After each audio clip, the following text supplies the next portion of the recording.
Hello student, welcome back our YouTube channel Ashish Tiwari. My name is Muskan and आज की इस video के अंदर हम बात करेंगे हमारी यूनिट नंबर 4 है चैप्टर नंबर 6 के बारे में। चैप्टर नंबर 6 एंड 7 दोनों को ही कवर करेंगे। लास्ट यूनिट के अंदर हमने 4th एंड 5th चैप्टर को कवर किया था, हमारी यूनिट नंबर 3 को हमने कंप्लीट किया था। ठीक है, अगर किसी ने वीडियो नहीं देखी है तो जाकर वीडियोज़ देख लीजिएगा, आपके सारे जो कॉन्सेप्ट हैं वो क्लियर हो जाएंगे। तो आज की इस वीडियो के अंदर हम बात करेंगे, हमारा चैप्टर नंबर 6 है मालव प्रेम, जो एक एकांकी है जो हरिकृष्ण प्रेमी द्वारा लिखी गई है। ठीक है, इस बात करेंगे। और डेली अपडेट्स के लिए आप हमारा व्हाट्सएप चैनल ज्वाइन कर सकते हैं, जिसकी लिंक ऑलरेडी हमारे डिस्क्रिप्शन बॉक्स में दी गई है, वहाँ से जाकर आप ज्वाइन कर लीजिए। और आपकी कोई भी क्वेरीज होती हैं उसके लिए आप कमेंट सेक्शन में पूछ सकते हैं वीडियो रिलेटेड। एंड आपकी अदर कोई क्वेरीज है तो इंस्टाग्राम पेज पे फॉलो करके भी आप लोग पूछ सकते हैं, आपको रिप्लाई मिल जाएगा। ठीक है, तो हम स्टार्ट करते हैं वीडियो हमारी। इसका इंट्रोडक्शन है कि जो हिंदी साहित्य है उसमें एकांकी एक लघु नाट्य के रूप में प्रस्तुत होती है, जिसमें वो एक ही घटना या प्रसंग को शॉर्ट में, मतलब संक्षेप मतलब शॉर्ट में और प्रभावशाली रूप से प्रस्तुत करती है। अब मालवा जो प्रेम है ना, वो हरिकृष्ण प्रेमी द्वारा रचित एक प्रसिद्ध ऐतिहासिक एकांकी के रूप में प्रस्तुत है, जिसमें इतिहास और प्रेम दोनों का ही सुंदर समन्वय आपको देखने को मिलेगा। ये एकांकी है, ये हिंदी नाट्य साहित्य की श्रेष्ठ कृतियों में गिनी जाती है। ठीक है, तो अब हरिकृष्ण प्रेमी जी का परिचय देख लेते हैं पहले। जो हरिकृष्ण प्रेमी है वो हिंदी के प्रसिद्ध नाट्यकार भी रहे हैं और एकांकीकार भी रहे थे। इन्होंने ऐतिहासिक, सामाजिक दोनों ही प्रकार के जो नाटक हैं वो लिखे हैं। ठीक है, तो इनकी जो भाषा है वो सरल और प्रभावशाली है। और मालव जो प्रेम है, जो इसकी चैप्टर के बारे में पढ़ेंगे अभी हम, उनकी लोकप्रिय और ऐतिहासिक एकांकियों में से एक मानी जाती है। अब एकांकी का परिचय और उनके तत्व के बारे में, तो मालव जो प्रेम है वो एक ऐतिहासिक एकांकी है, इसके अंदर प्रेम के बारे में, कर्तव्य और आदर्शों के बीच संघर्षों के चित्रण को दिखाया गया है। एकांकी के मुख्य तत्व, तो इसमें कथा वस्तु मतलब एक ही घटना होती है, पात्रों का एक सीमित दायरा होता है, ज़्यादा पात्र नहीं होते इसके अंदर, संक्षिप्त होती है ये, प्रभावशीलता संक्षिप्त मतलब शॉर्ट में होती है लेकिन ये बहुत प्रभावशाली होती है। और संवाद इनके अंदर प्रधान होता है और रंगमंचता इसमें मौजूद होती है।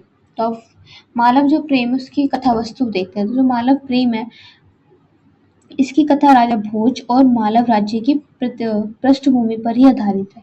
तो इसमें जो शासक के कर्तव्य हैं, व्यक्तिगत प्रेम के बीच द्वंद्व दिखाया गया है, जिसके अंदर बताया ये एक ऐतिहासिक और भावनात्मक दोनों ही स्तरों पर ये प्रभावशाली है।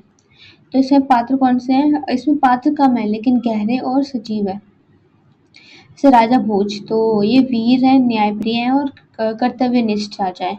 न्यायिका, ये प्रेम और त्याग के प्रतीक की प्रेम और त्याग के प्रतीक है ये नायिका। और अन्य जो पात्र हैं वो कथाओं को आगे बढ़ाने के लिए इसमें सहायता कर रहे हैं।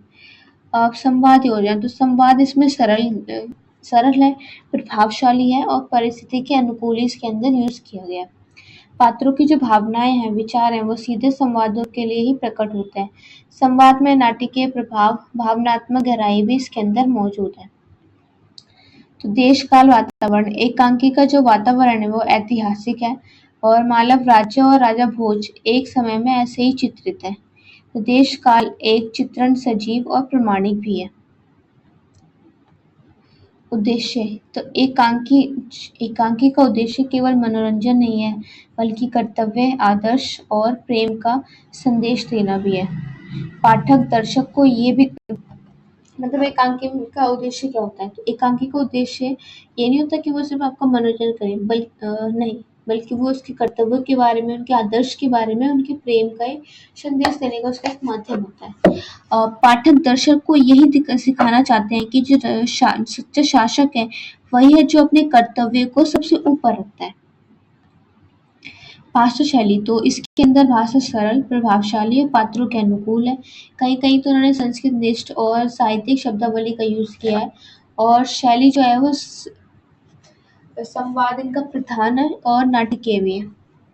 ठीक है, रंगमंचता में क्या है कि जो मालव जो प्रेम है ये मंच पर प्रस्तुत करने की योग्य है। और दृश्यावली, पात्र और संवाद सब इसमें रंगमंचता से पूर्ण है। तो इसके अंदर अभिनय और प्रस्तुति का पर्याप्त इसकी संभावनाएं आपको देखने के लिए मिलेंगी। व्याख्या भाग के अंदर जो मालव प्रेम है उसमें बताया गया है कि ये केवल एक प्रेम कथा नहीं है, बल्कि इसके अंदर कर्तव्य और आदर्शों की एक कथा है। इसमें राजा भोज का जो चित्र दर्शाता है कि व्यक्तिगत भावनाओं से ऊपर उठकर उन्होंने राज्य और प्रजा के कल्याण को सबसे ऊपर रखा था। तो शीर्षक में ये प्रेम का ही उल्लेख करता है, लेकिन इसमें प्रेम का आदर्शवादी और त्याग मूलक का रूप प्रस्तुत किया गया। ठीक है, इसका निष्कर्ष देखते हैं। जो मालव प्रेम है वो एक सफल ऐतिहासिक एकांकी है जिसके अंदर प्रेम, कर्तव्य, आदर्श इन सभी का संतुलित चित्रण हमें देखने के लिए मिलता है। हरिकृष्ण प्रेमी ने भाषा में शैली, संवादों से इसको प्रभावशाली बनाया है। साथ में इस एकांकी न केवल साहित्यिक दृष्टि से बल्कि रंगमंची दृष्टि से भी बहुत महत्वपूर्ण होती है। ठीक है, तो एकांकी जो है वो शॉर्ट में बताई जाती है, लेकिन ये बहुत ही प्रभावशाली होती है।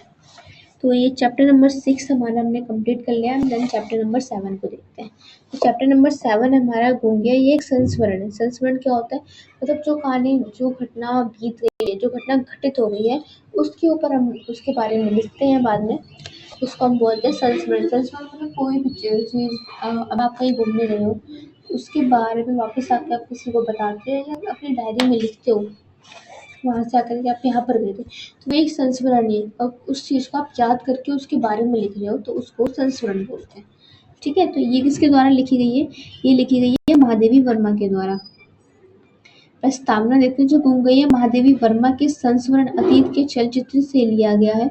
इसके अंदर लेखक ने अपने जीवन के जुड़े अनुभवों के माध्यम से समाज के उपेक्षित वर्ग की पीड़ा को भी उजागर किया है। तो ये जो संस्मरण है समाज की असमानता, मानवता और करुणा का मानविक चित्रण करता है। लेखक का परिचय। तो महादेवी वर्मा ने 1907 से 1987 में हिंदी साहित्य की एक महान कवयित्री और गद्यकार रह चुकी हैं। छायावाद की ये चतुर स्तंभ मानी जाती हैं। इनकी प्रमुख कृतियाँ क्या हैं? काव्य में ये यमा, निर्जा, दीपशिखा एंड गद्य में अतीत के चलचित्र पथ के साथी। तो उनकी रचनाओं में करुणा, संवेदना, स्त्री जीवन की पीड़ाओं के बारे में मानवतावादी दृष्टिकोण का गहरा चित्रण इसके अंदर देखने को मिलेगा संस्मरण के अंदर। तो गूंगैया का सार क्या है? तो गूंगैया जो गांव की एक असहाय, दरिद्र और बोलने में असमर्थ गूंगी स्त्री के ऊपर लिखी गई है। इसमें समाज और परिवार ने दोनों ने उसे उपेक्षित किया है। ठीक है, तो महादेवी वर्मा ने इसमें मानवता और पीड़ा का जो जीता जागता रूप है वो उनको दिखाया कि किस तरह इस स्त्री को कैसे संघर्ष करने पड़े थे। तो गूंगैया का जो जीवन है वो समाज की कठोरता और अमानवता का एक उदाहरण प्रस्तुत किया गया है। लेखक का उसी के माध्यम से समाज की असमानता, उपेक्षा पर प्रकाश डालती हुई बताती है। इसमें संस्मरण में करुणा, मानवता, स्त्री जीवन की जो वेदना है उसकी प्रमुख तत्व के रूप में उसको प्रस्तुत किया है। साथ में उन्होंने समाज के जो उपेक्षित वर्ग हैं उन्हें कितनी कठिनाइयों में जीना पड़ता है और किस तरह की परिस्थितियों का उनको सामना करना पड़ता है। तो महादेवी वर्मा ने गूंगैया को केवल एक पात्र न मानकर मानव पीड़ा का एक प्रतीक बनाकर सबके सामने प्रस्तुत किया। तो यहाँ जो भाषा और शैली है वो सरल है और भाव जो है वो अत्यंत गहन और मार्मिक है।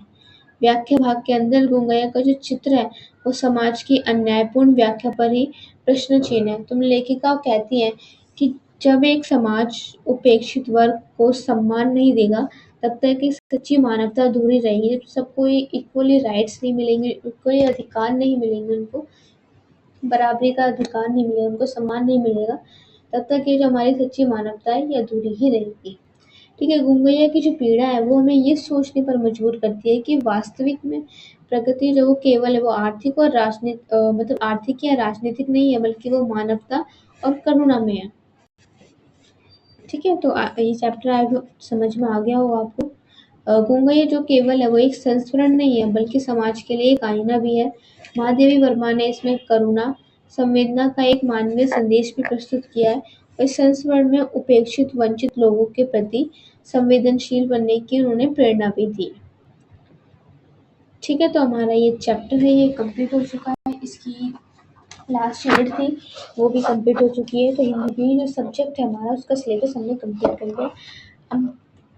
किसी को कोई डाउट है तो वो पूछ सकता है कमेंट सेक्शन में, या फिर इंस्टाग्राम पेज पे भी फॉलो करके आप लोग पूछ सकते हैं। इसकी पीडीएफ आपको टेलीग्राम चैनल पर मिल जाएगी। अगर किसी ने टेलीग्राम चैनल ज्वाइन नहीं किया है तो जाकर डिस्क्रिप्शन बॉक्स में लिंक दी गई है, वहाँ से जाकर आप ज्वाइन कर सकते हैं।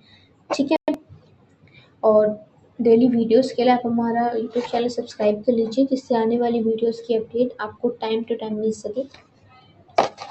और इसकी पीडीएफ आपको ऑलरेडी टेलीग्राम चैनल पे मिल जाएगी।